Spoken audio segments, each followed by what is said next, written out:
Good morning, good afternoon, good evening everyone. I hope you all are good, you all are fine. अच्छा जी, मैं भी बढ़िया हूँ. स्टार्ट करते हैं भाई आज की क्लास. लास्ट क्लास में हमने स्टार्ट किया था और हमने कंपैरिजन को खत्म कर दिया था. किसको? बिजनेस, प्रोफेशन और एम्प्लॉयमेंट के. जल्दी से एक बार हम इनको वापस कंपेयर करते हैं और नया टॉपिक स्टार्ट करते हैं. Mode of establishment. तो बिजनेस में क्या था भाई?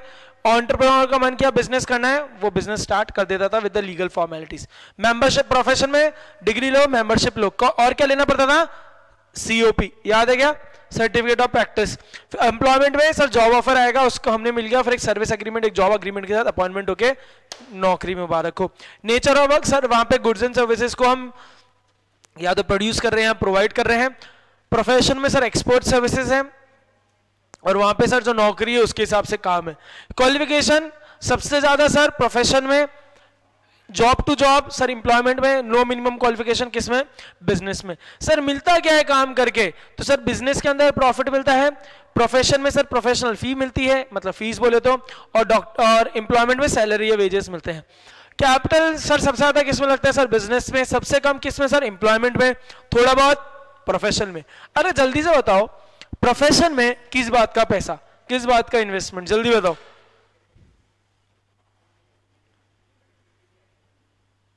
समाक्ष. अबे अबे अबे अबे समाक्ष. समाक्ष अच्छा बच्चा है, हर बार रेज हैंड करता है. समाक्ष.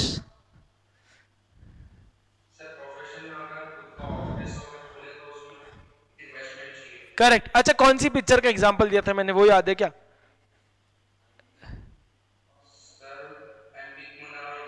अबे ना रे, वो तो ट्रेनिंग में पढ़ा था, वो तो ट्रेनिंग में देखा था कि भैया प्रोफेशन में ट्रेनिंग जरूरी है. वहां अपन ने मुन्ना भाई एमबीबीएस का एग्जांपल दिया था. Mayank. Correct, jolly NLB 2. Jolly LLB 2 याद आ गया. ठीक है चलो बढ़िया. रिस्क. अरे रिस्क किधर है सबसे ज्यादा? जल्दी बता दो. अरे अरे अरे अरे अरे बेचारा मयंक रेज हैंड करना स्टार्ट ही हुआ, तुम लोगों ने ऐसे बोल दिया है. This is not fair, this is cheating. ठीक है. हाँ मयंक. बिजनेस में. अच्छा मुझे बताओ, बाबूराव कौन सा चीज करेगा? बाबूराव कौन सी इकोनॉमिक एक्टिविटी करेगा? भवार्थ. भवार्थ एम्प्लॉयमेंट, क्योंकि बाबूराव को कोई रिस्क नहीं मांगता. याद आया क्या? ठीक है. हाँ ट्रांसफर ऑफ अच्छा ट्रांसफर ऑफ इंटरेस्ट किधर पॉसिबल है? सर बिजनेस में पॉसिबल है. प्रोफेशन एम्प्लॉयमेंट में पॉसिबल है क्या? सर नहीं है. कोड ऑफ कंडक्ट मतलब सर रूल्स एंड रेगुलेशन, किसके अंदर कोड ऑफ कंडक्ट दे रखे हैं जो सबको फॉलो करने जरूरी है? प्रोफेशन. मूवी का एग्जांपल दो जो मैंने दिया था.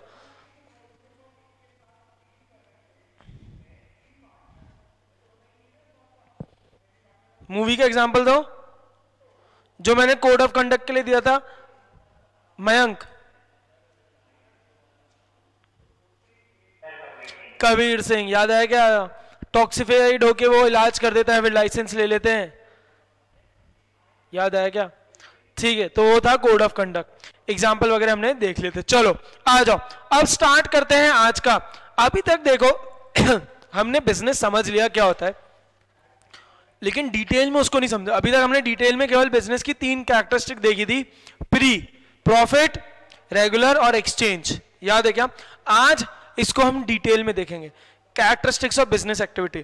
कैरेक्टरिस्टिक्स ऑफ बिजनेस एक्टिविटी ये आपको याद रहे सारी, इसके लिए मैंने एक मेमोरी टेक्निक बनाई है. क्या बनाई है? मेमोरी टेक्निक, जिससे आपको याद रहे. तो इसकी एक पूरी कैरेक्टरिस्टिक्स. अच्छा कैरेक्टरिस्टिक्स का क्या मतलब होता है जब तक ये बताओ? कैरेक्टरिस्टिक्स का मतलब? क्रिस, रोहन मेहरा बताओ जल्दी.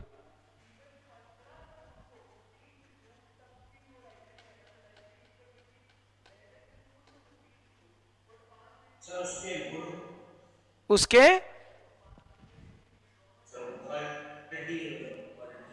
हाँ ठीक है ठीक है ठीक है. मयंक ने रेज हैंड कर रखा है. फीचर, नेचर, ट्रेड्स, उसकी खूबी. उसके बर्ताव क्या है जो तुम्हें पसंद है, वो उसकी कैरेक्टरिस्टिक्स, सॉरी हम एक बिजनेस एक्टिविटीज की कैरेक्टरिस्टिक्स की बात कर रहे हैं, इधर उधर ना जाए, ठीक है क्या? ठीक है ठीक है। अच्छा अब सुनो ना, बिजनेस एक्टिविटीज की कितनी कैरेक्टरिस्टिक्स है? कितनी है ऐसे लिख लो सर, 7 है। 7 सर, 7 की 7 कैसी याद होंगी? याद होगी, मेमोरी टेक्निक बना रहे हैं। देखो मेमोरी टेक्निक है ईपीएस ऊपर, ईपीएस ऊपर, इसको ऐसे पढ़ना ईपीएस ऊपर, जिससे आपको याद हो जाएगा, समझे क्या? ईपीएस ऊपर। अब समझो, देखो E is for economic activity, कि business is a economic activity, ठीक है। पी यहां पर क्या होता है? प्रोडक्शन होता है। देखो मैं आपको है ना दिखाते जाता हूं, आपको दिखते भी जाएगा। जैसे फर्स्ट है इकोनॉमिक एक्टिविटी, तो उसको हमने मार लिया ई। सेकंड आया प्रोडक्शन या procurement of goods and services. Third आया एस, तो एस का क्या हो गया? सेल। मतलब वो एक्सचेंज जो था ना, वो सेल भी तो है। सेल का मतलब एक्सचेंज ही तो हुआ ना। सेल में भी तो 2 ही लोग होते हैं, बायर सेलर। एक्सचेंज में भी तो यही था हमारा, बायर सेलर। याद आया? ठीक है। फोर्थ आया dealings in goods and services on a regular basis. Dealings in services on a regular basis, तो एक सेकेंड,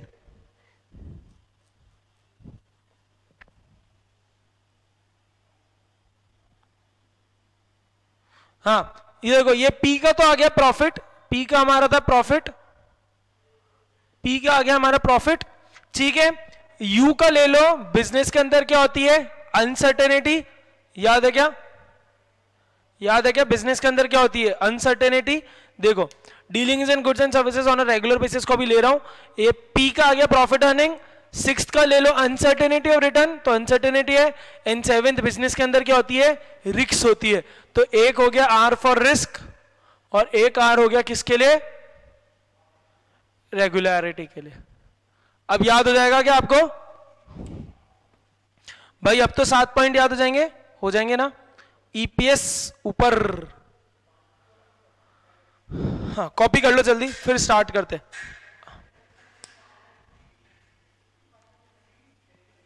अरे कृष्ण का मुझे गाना अच्छा लगा, कृष्ण ने जो मुझे भेजा था। ठीक है ठीक है, मुझे ये नहीं पता था तू गाता भी है, पर ये जनरली मैंने देखा है। हाँ हाँ, पर ये मैंने देखी है बात, जो जनरली गिटार बजाते हैं वो थोड़ा बहुत गाते भी हैं जनरली। इसी वजह से मैंने गिटार बजाना नहीं सोचा, क्योंकि मुझे पता था मैं गा नहीं पाऊंगा।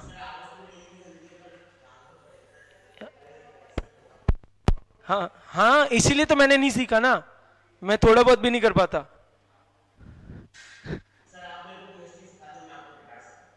क्या मैं क्या सिखाऊं तेको?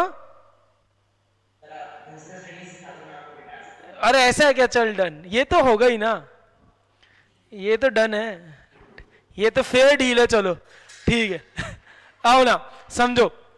देखो ईपीएस ऊपर, घर पे बोलो ईपीएस ऊपर। E for economic activity, P for production, S for sales, U for uncertainty, P for sorry, फिर पी आया एक और प्रॉफिट अर्निंग, फिर आर आया रेगुलरिटी रेगुलरली, और आर आया रिस्क। हमने सारे कैरेक्टरिस्टिक की एक हेडिंग का एक वर्ड लिया है, और बाकी तो आप बना लोगे, ठीक है क्या? हम पूरा लिख देंगे तो फिर याद ही क्या हुआ मेमोरी टेक्निक का, ठीक है। ये एग्जाम में आप क्या करना है, साइड में लिख लेना पेंसिल से, फिर ये हो जाए, लिख लिया कॉपी, फिर मिटा देना उसको, ठीक है क्या? टीचर समझ ही नहीं पाएगा ये क्या हुआ, ठीक है? बोले ये क्या है, ठीक है। आ जाओ, सबसे पहले आते हैं बिजनेस एक्टिविटी की फंडामेंटल समझने के लिए, उसका कैरेक्टर क्या है उसको समझने के लिए सबसे पहली कैरेक्टरिस्टिक एक इकोनॉमिक एक्टिविटी है। तो भाई ये तो सबसे बेसिक बात है सर, डे 1 से यही बोल रहे हो आप कि बिजनेस एक इकोनॉमिक एक्टिविटी। हमारी डेफिनेशन में भी था business is an economic activity. आपको डेफिनेशन याद है तो 3-4 कैरेक्टरिस्टिक तो आपको ऐसे याद है। ऑब्वियसली बिजनेस क्यों इकोनॉमिक एक्टिविटी है, ये आप अब हेडिंग लिख लेना, business is an economic activity, जिससे आपको याद रहे। 1 2 3 4 5 6 7 लिख लेना, और फिर बाद में ऐसे इसको यहां पर लिख लेना, जैसे business is an economic activity, तो ये रहा फर्स्ट, जिससे आपको बाद में याद रहे किसका क्या है, ठीक है। तो obviously it is an economic activity, why? क्योंकि ये क्यों करा जाता है, पैसा कमाने के लिए ना। इसका क्या मकसद क्या है बिजनेस करने का? भाई मकसद क्या है? लाइवलीहुड, घर चलाने का। भाई ये कोई प्यार के लिए तो ना बिजनेस कर रहे हैं, ये प्यार के लिए, लव के लिए, अफेक्शन के लिए तो ना बिजनेस कर रहे हैं। करेक्ट क्या? अपना सपना मनी मनी, उसके लिए पैसा कर रहे हैं ना। करेक्ट क्या? करेक्ट क्या? ठीक है। Business is considered to be an economic activity because unlike it is undertaken with the objective of earning money for livelihood and not out of love, affection, sympathy or any other emotion. भैया इसी वजह से तो दो ही लोग business में famous है, मारवाड़ी और गुजराती, क्योंकि हम लोग बिल्कुल प्रैक्टिकल है भैया, प्यार व्यार नहीं, प्यार व्यार नहीं, ये सब ये मकसद। और अगर कास्ट के हिसाब से बोले तो इसलिए दो लोग सबसे ज्यादा फेमस है बिजनेस में, बढ़िया और सिंधी, बढ़िया और सिंधी। करेक्ट क्या? इसीलिए तो बढ़िया हम लोग, सिंधी बाकी आप लोग, समझे क्या? ये लोग ही तो बिजनेस में फेमस है। क्यों है? क्योंकि प्रैक्टिकल है भैया, इनका मकसद है पैसा कमाना। करेक्ट क्या? करेक्ट क्या? देखो ना, तारक मेहता का उल्टा चश्मा देखा हो तो जेठालाल जो भी बिजनेस के लिए करता है वो सक्सेसफुल होता है, जो भी बबीता जी के लिए करता है क्या आज तक सक्सेसफुल हो पाया? हो पाया क्या? नहीं, नहीं, कोई बात नहीं। It may be mention here that this activity can be undertaken either on an small and individual level. भैया ये स्केल की बात नहीं हो रही, लेवल की बात नहीं हो रही कि मतलब बिजनेस करो मोटा भाई तो बड़ा करो, वो वाली बात नहीं हो रही। ऐसा नहीं कि बिजनेस करो तो मुकेश भाई लेवल वाला करो, छोटा बिजनेस भी बिजनेस है, छोटा बिजनेस भी बिजनेस है। मतलब मैंने चाय की दुकान खोली है, टपरी खोली है, वो भी बिजनेस है, मैंने होटल खोला है, वो भी बिजनेस है। लेवल की बात नहीं हो रही। मैं दिन का 200 कमा रहा हूं, वो 1000 कमा रहा है, इसका मतलब ये नहीं कि मेरा बिजनेस नहीं है। Business is business, none of your business. जैसे सलमान खान जी ने बोला है, कवि सलमान जी ने बोला था, my business is my business, none of your business. ये सलमान खान नहीं बोला है ना शायद, या उसी की पिक्चर में कोई डायलॉग है ये। ठीक है, ठीक है, ठीक है, ठीक है। हाँ, और on large scale in a more formal and organised level purchase and sale by cooperative society और कंपनी। क्या बोला? बिजनेस में यहाँ पे बोला उसको भी बिजनेस मानेंगे जो एक नॉर्मल छोटा सा शॉपकीपर जिसकी छोटी सी दुकान है वो कुछ कर रहा है, उसको भी बिजनेस मानेंगे, या कोई जो बड़े लेवल पे, लार्ज स्केल मतलब बड़े लेवल पे एक तरीके से काम कर रहा है, मतलब कोई बिजनेस कंपनी वगैरह भी कोई एक्टिविटी कर रही है, उसको भी बिजनेस मानेंगे। समझा क्या? यहां पे कोई भेदभाव नहीं है छोटा बड़ा, जो एक्टिविटी बिजनेस की वो बिजनेस। समझे? चलो सेकेंड आया, यहां पर हो रहा है प्रोडक्शन और procurement of goods and services. Copy कर लेना इस हेडिंग को, प्रोडक्शन और procurement of goods and services, और ये आपका हो गया ऐसे सेकंड। भाई देखो ना, दो ही चीज होती है, या तो आप यहां पर गुड्स को बनाते हो, गुड्स को बनाते हो मतलब आप प्रोड्यूसर हो, मैन्युफैक्चरर। प्रोडक्शन का मतलब हो गया मैन्युफैक्चरर, प्रोडक्शन का मतलब आप बना रहे हो। या तो बिजनेस ऐसा होता है, राइट? वरना दूसरी चीज क्या होती है, आपने वो गुड्स किसी से बाय करे, मतलब प्रोक्योर करे, प्रोक्योरमेंट बोला है ना, प्रोक्योर मतलब बाय मतलब प्रोक्योर करे, और उसमें अपना प्रॉफिट ऐड करके किसी और को सेल कर दिया। This is an procurement. मतलब इसको हम बेसिक लैंग्वेज में बोलते हैं ट्रेडिंग। करेक्ट? करेक्ट क्या? यही तो होता है, या तो आप गुड्स बनाते हो या किसी से लेते हो और आप किसी आगे को बेच देते हो, या फिर आप सर्विस प्रोवाइड करते हो। Before goods are offered to people for consumption there must be either produced or procured by business enterprises. भाई ऑब्वियसली ना, कंज्यूमर को गुड्स देने से पहले, वो यूज करे उसको देने से पहले भैया बनाना भी तो जरूरी है। Thus, every business enterprise either manufactures the goods it deals in or acquires them from producers to be further sold to consumers or users. सीधी सी बात बोली, इसी वजह से हर जना या तो गुड्स बनाता है या किसी से लेता है बेचने के लिए। गुड्स में consist of consumer items of daily use such as sugar, ghee, pen, notebook etcetera, और capital goods like machinery, furniture. मतलब गुड्स में सब चीजें आती है भाई, durable goods, non durable goods, consumer goods. Consumer goods मतलब जो हम लोग रोज कंज्यूम करते हैं, करेक्ट? या कैपिटल गुड्स, कैपिटल गुड्स मतलब बिजनेस रिलेटेड गुड्स। मशीनरी खरीद रहे हो तो वो भी तो गुड्स है, फ्रिज खरीद रहे हो, ऐसा कुछ भी, फर्नीचर खरीद रहे हो। सर्विसेज में include facilities offered to consumers, business firms and organisations in the form of transportation, banking, electricity. Service क्या होता है इस पर हम बाद में वैसे भी डिटेल में देखेंगे। अभी ये होता है, ये मान लो, अभी ये होता है, आप ये मान लो। ऐसे समझो ना, बैंक में गए तो बैंक मैनेजर ने आपकी हेल्प करी, वो बैंकिंग सर्विस हुई ना, गुड्स तो ना दिए उसने कुछ आपको, करेक्ट? तो that is banking services. Services को हम बाद की क्लासेस में वैसे भी बहुत डिटेल में देखेंगे, ठीक है? तो ये हुआ हमारा सेकंड। थर्ड आया हमारा, यहां पर क्या होता है, सेल और एक्सचेंज होता है किसका, गुड्स एंड सर्विस का।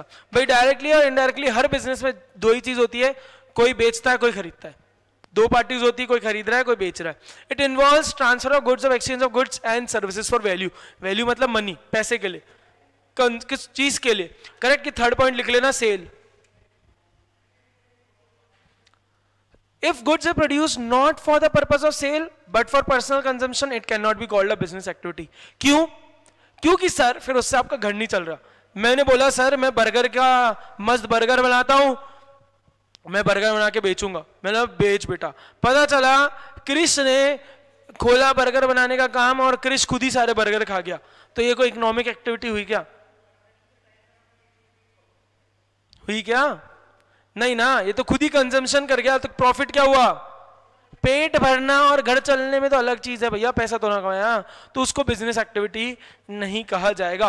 Cooking food at home for the family is not business. हमारा एग्जांपल, अरे हमने किसको लिया था, वो शेफ किसको बनाया था, क्रिश को ही बनाया था क्या? हाँ ठीक है।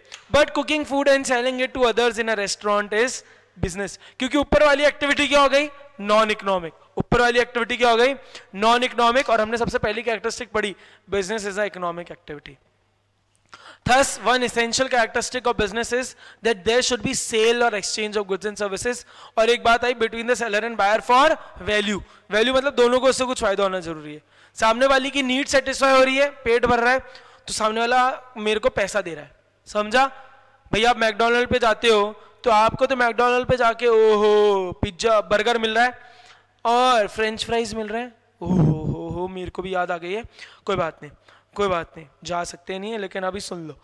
तो आप वो खाते तो आपका पेट भर जाता है, करेक्ट। मैकफ्लरी लेते हो फिर आप, ओहो मजा आ जाता है, तो आपका पेट भर जाता है, करेक्ट। आपकी नीड सेटिस्फाई हो रही है, आपकी हंगर सेटिस्फाई हो रही है, तो आपको ये वैल्यू मिली। सामने वाला मैकडी को क्या फायदा हो रहा है, आप उसको पैसा दे रहे हो, एक्सचेंज हुआ, करेक्ट। ऐसा ही होता है, ठीक है, ठीक। चलो, तो अभी तक हमने तीन देख लिया sir. Business is an economic activity, production और procurement of goods and services होता है यहाँ पे। तीसरा हमने बोला सर सेल और exchange of goods and services यहां पर हो रहा है, सेल और exchange of goods and services यहां पर सर हो रहा है, ठीक है।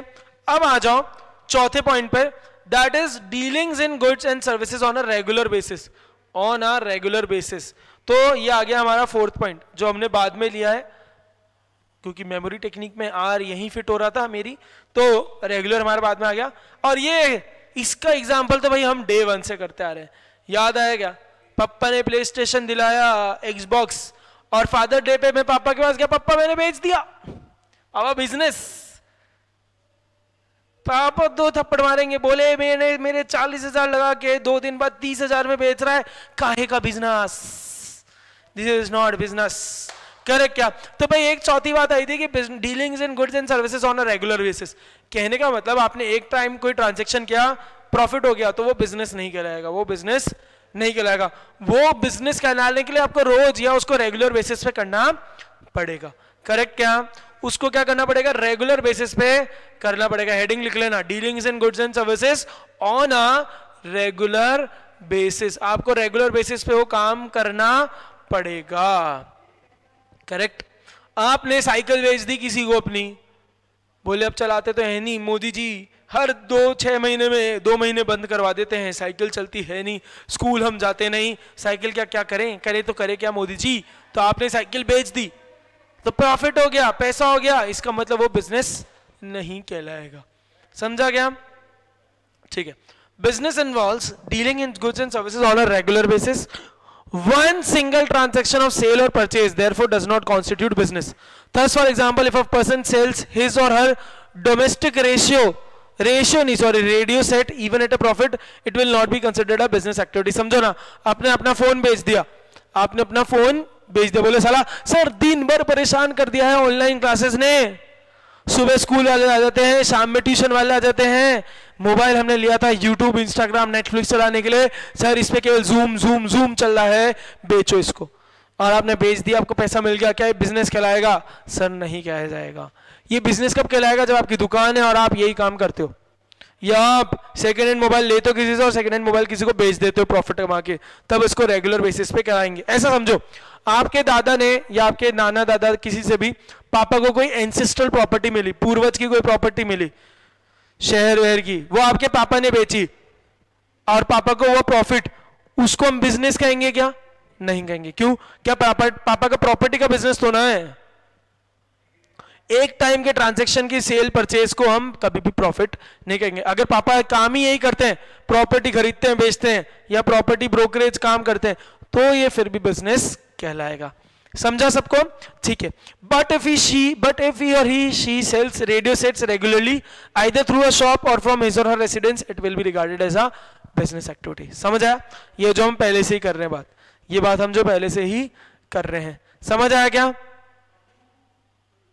ठीक है। फिफ्थ में क्या था? फिफ्थ था प्रॉफिट अर्निंग। याद करो हमारा एम क्या था? हमारी डेफिनेशन में लिखा है with the aim of earning profit. Business is done with the aim of earning profit. करा क्या? और कल जब हमने देखा था लास्ट क्लास में कैरेक्टरिस्टिक्स, जब हम कंपैरिजन कर रहे थे, सॉरी, तब हमने देखा था बिजनेस में रिवॉर्ड में क्या मिलता है? प्रॉफिट मिलता है। Profit earning is the aim, पैसा कमाना मकसद है। One of the main purpose of business, या मैं बोलूं object of business, is to earn income by way of profit. No business can survive for a long without profit. भैया कोई business चल ही नहीं सकता प्रॉफिट से। आपने मान लो आपके पापा से पैसे लिए, पापा बिजनेस करना है, पापा ने बोला बेटा कर, मैं तेरे फुल सपोर्ट में हूं। 2 साल नहीं चला, 2 साल आपने इतना ही कमाया कि आपका खर्चा निकला, तीसरे साल भी आपका खर्चा ही निकला, चौथे साल बंद करोगे नहीं करोगे? भाई क्यों? क्योंकि कमा तो कुछ रहे नहीं हो तुम, जो भी कमा रहे हो सब उड़ रहा है, खर्चे में ही निकल रहा है। तो भैया बिजनेस लॉन्ग टर्म में चलेगा क्या प्रॉफिट के बिना? आप इतनी मेहनत कर रहे हो, आप कुछ कमाओगे नहीं, प्रॉफिट होगा तभी तो कमाओगे। अगर प्रॉफिट नहीं हो रहा तो आप कुछ कमा नहीं रहे, तो आप बिजनेस करोगे क्या लॉन्ग टर्म में? हाँ या ना? बोलो। बंद कर दोगे ना? भाई वही तो बिजनेस हम करते हैं जो प्रॉफिटेबल है। अगर कोई बिजनेस प्रॉफिटेबल नहीं है तो कोई सेंस है उस बात करने का? जैसे बस्सी बोलता है ना, कोई सेंस है इस बात का, तो क्या उस बिजनेस को करने का कोई सेंस है क्या? बताएं, भवार्थ बताओ, कोई सेंस है? नहीं है। अब तो भवार्थ ने भी बोल दिया है। ठीक है। This is why businessman makes all possible efforts to maximise profit by increasing the volume of sales और रिड्यूसिंग कॉस्ट। तो भाई इसी वजह से दो ही चीज करते हैं बिजनेसमैन, या तो प्रॉफिट बढ़ाने के लिए आप क्या करोगे? देखो प्रॉफिट का मतलब क्या है? प्रॉफिट क्या है? एक तरीके से मैं बोलूं, सेल प्राइस, जितने पे बेचा आपने ये आपके पास आया, और जितने पे आपने खरीदा, that is cost price, that is your profit. अगर ये पॉजिटिव है तो आपका प्रॉफिट है। कहने का मतलब आपने चीज डेयरी मिल्क 10 रुपए में खरीदी, 12 रुपए में बेची, तो प्रॉफिट हुआ 2 रुपए का। हाँ या ना? हाँ या ना? करेक्ट। अब आप क्या कर सकते हो प्रॉफिट बढ़ाने के लिए? अब प्रॉफिट बढ़ाने के लिए क्या करोगे? क्या कर सकते हो प्रॉफिट को इंक्रीज करने के लिए? मैं बोलूं तो प्रॉफिट को इंक्रीज करने के 2 तरीके हैं भाई। फर्स्ट तरीका है कि या तो सेल्स इंक्रीज करो, सेल्स इंक्रीज करो मतलब सेल्स की क्वांटिटी इंक्रीज करो। तो अब मैं बोलूं जितना ज्यादा आप बेचोगे इनटू पर यूनिट आप 2 रुपीज कमाओगे। आपने 1000 यूनिट बेची तो 2000 कमाया, 10,000 यूनिट बेची तो 20,000 कमाया। हाँ या ना? करेक्ट। एक तो ये तरीका है। दूसरा तरीका क्या है? दूसरा तरीका यह है कि ये जो कॉस्ट है इसको आप कुछ भी करके कम कर दो, इसको आप कुछ भी करके कम कर दो, लो कर दो, तो ऑब्वियसली प्रॉफिट का मार्जिन बढ़ जाएगा। समझो ना, यहां पे 10 कॉस्ट प्राइस थी, अगर आपने पूरा सारी टेक्निक अपना के क्वालिटी थोड़ी कम कर दी, या कुछ ऐसा बायर पकड़ लिया, ऐसा सप्लायर पकड़ लिया जो सस्ते में दे रहा है, तो अगर अब आपने अगर मान लो ना कॉस्ट 8 रुपए कर दी, सेल प्राइस आपकी अभी भी 12 है, तो आपका प्रॉफिट बढ़ा क्या? 4 रुपया बढ़ा ना? प्रॉफिट इंक्रीज हुआ नहीं हुआ? हुआ ना? तो ये 2 तरीके हैं कि या तो आप सेल्स को इंक्रीज कर दो या कॉस्ट को डिक्रीज कर दो। समझे? चलो एग्जांपल देता हूं। डेयरी मिल्क पे बात चल रही है तो डेयरी मिल्क पे आते हैं। डेयरी मिल्क खाते हैं? सभी खाते होंगे। खाते हो नहीं खाते? कोई है जो नहीं खाता? ये क्रिस कहां चले गया तू? एक क्रिस, ठीक है। अच्छा खाते हैं क्या भाई बाकी लोग? नीरज, समाक्ष खाते हो डेयरी मिल्क? अच्छा कब से खा रहे हो? 5-10 साल से तो खा ही रहे हो, बचपन से खा रहे होंगे, पर मैं बोलूं 5-10 साल से आपको याद होगा।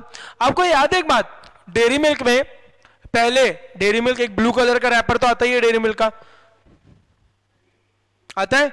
उससे पहले मैं बोलूं डेयरी मिल्क के अंदर एक गोल्डन कलर का रैपर भी आता था, याद है? थोड़े टाइम पहले गोल्डन कलर का रैपर भी आता था, जो आज की तारीख में सिल्क में आता है, लेकिन 10 रुपए की डेयरी मिल्क में नहीं आता भाई। 10 रुपए की डेयरी मिल्क में नहीं आता, लेकिन पहले आता था, याद है क्या? तो मैं बोलूं अब उन्होंने वो 10 रुपए की डेयरी मिल्क में से वो रैपर हटा दिया, रैपर हटा दिया, तो मैं बोलूं उन्होंने अपनी कॉस्ट कम कर ली भाई, रैपर पैकेजिंग का माल बचा। अच्छा दूसरी चीज उन्होंने, आपने देखा होगा पहले 10 रुपए की डेयरी मिल्क थोड़ी बड़ी आती थी, अब आजकल 10 रुपए की डेयरी मिल्क थोड़ी छोटी हो गई है। तो मैं बोलूं एक उन्होंने साइज और कम कर लिया, साइज कम कर लिया, रैपर हटा दिया, तो मैं बोलूं इन शॉर्ट इन दोनों वजह से उनकी कॉस्ट कम हो गई। सेल प्राइस तो अभी भी 10 है, सेल प्राइस तो अभी भी 10 है, क्योंकि वो एक लगता है ना 10 रुपए में डेयरी मिल्क आ रही है, पर उन्होंने कॉस्ट कम कर दी अपनी इनडायरेक्टली, तो उनका प्रॉफिट बढ़ा हुआ रहा। समझ आया क्या सबको ये बात? भाई हुआ नहीं हुआ? ऐसा किया है ना सबने? ऐसा ऐसा कितना लगता है ना हमारे को, हम बिस्किट खाते हैं, तो मैं एग्जांपल लूं मैरीगोल्ड बिस्किट अगर आप खाते हो, तो मैरीगोल्ड का बिस्किट का साइज भी छोटा हो गया।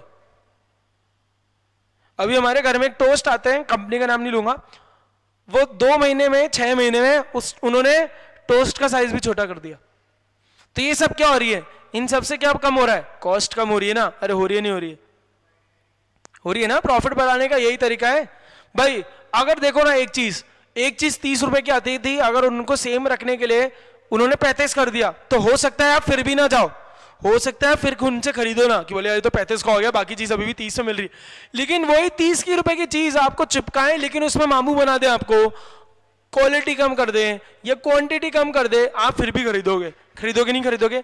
Same thing goes for dairy milk. KitKat के साथ भी ऐसा, सबके साथ।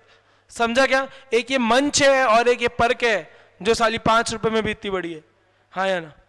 ठीक, पर वो खाते नहीं हम। ठीक है चलो आओ ना, समझ आया? ठीक है। 6th आया uncertainty of return. Uncertainty of return, uncertainty of return कहां गया? रिटर्न हमारा अनसर्टेनिटी, हाँ ये रहा। अनसर्टेनिटी ऑफ रिटर्न भैया यहां पे गारंटी है क्या बिजनेस किया तो चलेगा ही चलेगा? हाँ ना बोलो ना, बोल दो। अरे बोलो ना। नहीं ना, याद है क्या मैंने आपको एग्जांपल दिया था? विजय माल्या, विजय माल्या या मैं बोलूं अनिल अंबानी, ये जो आने वाले दोनों पॉइंट्स है ना, अनसर्टेनिटी ऑफ रिटर्न और एलिमेंट ऑफ रिस्क, बिल्कुल मिलते जुलते हैं, बिल्कुल मिलते जुलते हैं। ये 2 पॉइंट्स बना दिए हैं। बहुत सारी बुक में आपको ये एक ही पॉइंट मिलेंगे, बहुत सारे पॉइंट्स बुक में ये आपको एक ही पॉइंट मिलेंगे, मैंने 2 कर दिए। बिल्कुल मिलती जुलती बात है। रिटर्न अनसर्टेन क्यों है? क्योंकि गारंटी नहीं है कि आपने जो पैसा लगाया वो आपको मिलेगा ही मिलेगा। डूब भी सकता है, बढ़ भी सकता है, डूब भी सकता है, बढ़ भी सकता है, डूब भी सकता है, इसलिए यहां पे अनसर्टेनिटी है। What do mean by uncertain? मतलब जहां आपको गारंटी नहीं है किसी चीज की। तो बिजनेस में कोई गारंटी है क्या? चलेगा ही चलेगा। इसी चक्कर में तो लोग बाग क्या करते हैं, मैंने आपको बोला था, क्या करते हैं? जॉब करते हैं, क्योंकि वहां सर्टेनिटी है भैया, पगार तो मिलेगी मिलेगी।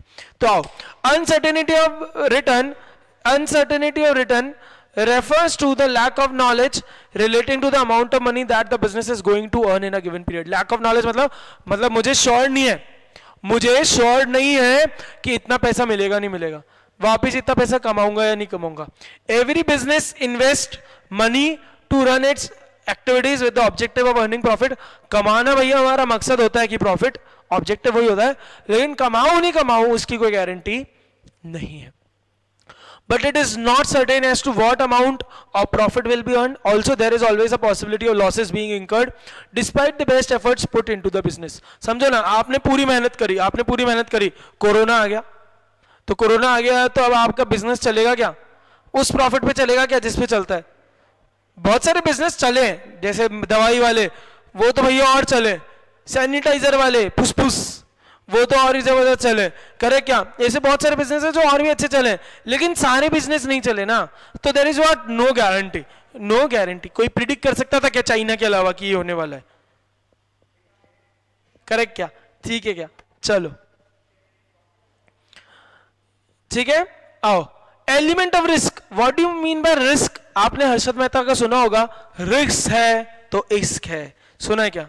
रिस्क है तो इश्क है, ठीक है। तो ये आ गया हमारा लास्ट लाइन कि यहाँ पे रिस्क है भाई, यहां पे रिस्क है कि प्रॉफिट हो भी सकता है, नहीं भी हो सकता, लॉस भी हो सकता है। इसलिए मैंने बोला आपको 6th और 7 पॉइंट मिलते जुलते, 6th और 7 पॉइंट इसलिए मैंने आपको बोला क्या है, मिलते जुलते। आओ, risk is the uncertainty associated with an exposure to loss, it is caused by some unfavourable और अनडिजायरेबल इवेंट। कि मतलब आग लग गई, बिजनेस में रहता है ना हमेशा, अभी अभी देखे होगा आपने, थोड़े दिन पहले अजमेर में ही हुआ, 6-7 दिन पहले एक पड़ाव में आग लग गई थी, 1.5 करोड़ के माल का नुकसान। अखबार पढ़ते हो तो पता होगा, ठीक है, कोई बात नहीं। तो that is an what, risk, कि भाई आग लग गई, मार्केट क्रैश कर गया, आपने सुना होगा ना, स्टॉक मार्केट क्रैश कर गया, correct correct correct correct, stock market crash कर गया, ये सारी चीजें हो गई, तो आपने सब चीजें देखी होंगी। Risk is the uncertainty associated with an exposure to loss, मतलब उसकी वजह से वो हो गया तो लॉस हो सकता है। It is caused by some unfavourable और अनडिजायरेबल इवेंट। अनफेवरेबल और अनडिजायरेबल मतलब हम चाहते नहीं वो, ठीक है।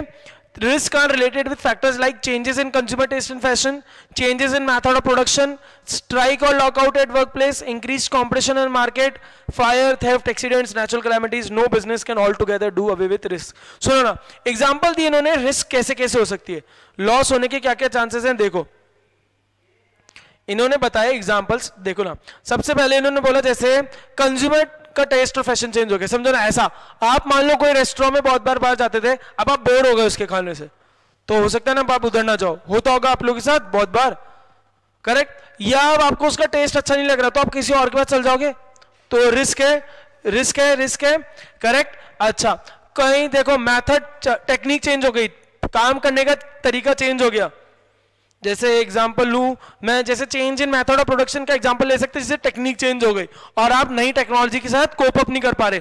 जैसे मैं बोलूं पुराने टीचर्स जो 60-65 के हैं मान लो, अब जूम से पढ़ाना पड़ रहा है, तो हो सकता है वो इतना अच्छा नहीं पढ़ा पा रहे हो, क्यों, एक मेथड ऑफ प्रोडक्शन चेंज हो गया, टेक्निक चेंज हो गई। समझ आई क्या बात? हाँ, जैसे आपके घर में अगर पापा वगैरह हैं तो उनको भी जब से बिजनेस बहुत ऑनलाइन हो गया होगा तो उनको भी दिक्कत होती होगी, करेक्ट, ठीक है। स्ट्राइक और लॉकआउट एट वर्क प्लेस, भैया वो क्या कहते हैं, अनशन पे बैठ गए आपके वर्कर्स, हमारी मांगे पूरी करो, हमारी मांगे पूरी करो, हम काम नहीं करेंगे, रिस्क है, हो सकता है कभी भी। इंक्रीज कंपटीशन इन मार्केट, इसका बेस्ट एग्जांपल है जियो। एयरटेल की पहले मोनोपोली थी, एयरटेल की पहले मोनोपोली थी, जियो आ गया, उसने मार्केट की ऐसी तैसी कर दी। वोडाफोन आइडिया की तो ऐसी तैसी कर दी कि इतनी खराब हालत कर दी कि दोनों को मर्ज करना पड़ गया, खुद को सरवाइव करने के लिए दोनों मिल गए, वोडाफोन और आइडिया, इतनी हालतें खराब हो गई भाई, आग लग गई, चोरी हो गई, एक्सीडेंट्स हो गए, नेचुरल कैलामिटीज। तो कोई भी बिजनेस ऐसा नहीं है जो रिस्क के बिना कर सकता है। भाई अब समझो कोई नया कॉम्पिटिटर आ रहा है, मैं कुछ कर सकता हूं क्या उसका कि वो नहीं आए? हाँ वो बात है, आप बोलो सर उसको धमका देंगे, सर आप समाक्ष बोले सर मुझे बोलो, मैं उसको धमका के आऊंगा, मैं और नीरज जाएंगे, बोलेंगे यहां बिजनेस करने का नहीं, ये इलाका अंशुल सर का इलाका है, यहां बिजनेस करने का नहीं। ये हमारे छोटे लेवल पे अच्छा लगता है, लेकिन क्या ये नहीं ना, आप नहीं कर सकते, किसी को रोक नहीं सकते, करेक्ट। क्या टेक्निक चेंज हो गई, मेथड चेंज हो गया, नहीं, इट इज नॉट गारंटी, इसलिए यहां पे क्या रिस्क है। तो भाई आज इतना ही करेंगे, जल्दी से आ जाओ। कैरेक्टर्स ऑफ बिजनेस एक्टिविटीज कितनी है सर? 7 है। क्या है मेमोरी टेक्निक हमारी? सर ईपीएस ऊपर, सर ईपीएस ऊपर। तो E for sir it is an economic activity. P for sir यहां पे प्रोडक्शन या प्रोक्योरमेंट हो रहा है गुड्स एंड सर्विसेज का। एस फॉर सर यहां पर क्या होता है, सेल या एक्सचेंज होती है गुड्स एंड सर्विसेज का। Sir U for there is uncertainty of return. Sir P for profit earning is the aim. Sir R for sale या business is to be done on a regular basis, dealing in goods and sales, sorry goods and services on a regular basis. Sir एक और are रह गया, that is element of risk। समझ आया क्या भाई आप लोगों को? पक्का बोलो। हाँ समाक्ष ने रेज हैंड किया, ये समाक्ष।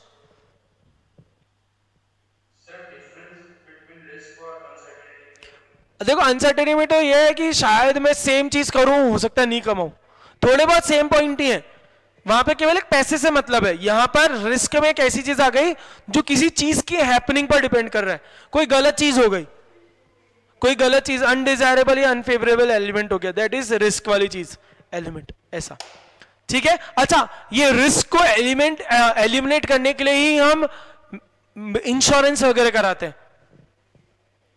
भाई चोरी हो जाए, आग लग जाए, उससे नुकसान ना हो, इसके लिए हम इंश्योरेंस कराते हैं। ये हम आगे देखेंगे, ये हम आगे की क्लासेस में देखेंगे। भाई समझ आया सबको? पक्का? तो भाई आज के लिए इतना ही। ये आपने कॉपी कर लिया होगा, मैन्यू टेक्निक याद कर लेना, कल हम आगे और मस्त स्टार्ट करेंगे। तो भाई आई होप आपको समझ आएगा, फिर से मिलेंगे कल। Till then take care,